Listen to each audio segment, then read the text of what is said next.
ప్రస్తుతం TDP MLA Anitha గారు madam ఉత్తరాంధ్రలో దాదాపుగా అనుకోని సీట్లు వచ్చినాయి. సో దీన్ని ఏ రకంగా ఉంది?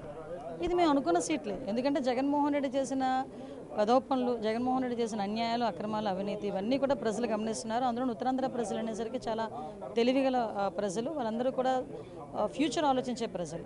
సో కంపల్సరీగా జగన్మోహన్ రెడ్డి అనే వ్యక్తిని పారద్రోలాలి అని ఒకే ఒక కాన్సెప్ట్తో ఉత్తరాంధ్ర అంతా కూడా ఏకమై ఈరోజు మేము అందరం కూడా గెలవడం జరిగింది. ప్రజలు గెలిపించడం జరిగింది. ప్రజలు కూడా ఎంత కసిగా ఉన్నారు, జగన్మోహన్ రెడ్డి అంటే ఎంత ఆవగింపుగా ఉన్నారో చాలా క్లియర్గా అర్థమవుతుంది. వై నాట్ 175 అన్న వాళ్ళు కూడా ఈరోజు ఇంట్లో కూర్చునే పరిస్థితి ఈరోజు కనిపించింది. ఒక మంత్రి కూడా గెలవలే.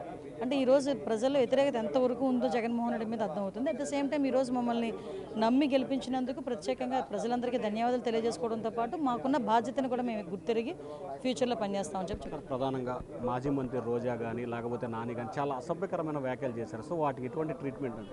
అసలు వాళ్ళ గురించి ఈ టైంలో మాట్లాడుకోకపోవడమే మంచిది. ఎందుకంటే కొంతమంది గురించి మాట్లాడుకుని మా మూడ్ చెడగొట్టుకునే పరిస్థితి కాదు. వాళ్ళకి సిగ్గుపడాలి.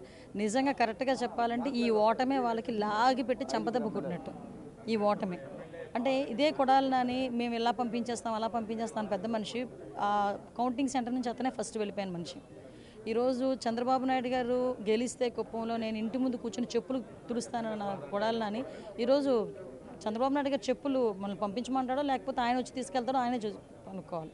సో ఇలాంటివన్నీ ఉన్నాయి. ఓవరాల్గా వాట్ ఎవర్ ఇట్ మేబీ వాళ్ళు ఓటమి దాంట్లో ఉన్నారు, మేము గెలుపు ఆనందంలో మేము ఉన్నాం. డెఫినెట్గా ప్రజలు మాకు ఇచ్చిన మ్యాండేటరీని మేము కంపల్సరీ పూర్తి చేయాలి కాబట్టి మేము దాని మీద దృష్టి పెడతాం. సో ఇది మొత్తం మీద చూసుకుంటే పూర్తి స్థాయిలో పై విమర్శలు సద్విమర్శలు కాదు, ఎవరైతే కొడాలి నాని కానీ లేకపోతే వంశీ కానీ రోజా చేసిన వ్యాఖ్యల గురించి తాము ఆలోచించాల్సిన పని లేదు. నాని చంద్రబాబు గెలిస్తే చెప్పులు తుడుస్తానన్నాడు, ఊరులు పెట్టి పాడిపోతాన్నారు. మరి చెప్పులు ఎప్పుడు తుడుస్తాడో చెప్పాలని చెప్పి కూడా ఎమ్మెల్యే అనిత అంటున్నారు ఓటర్ స్టూడియో.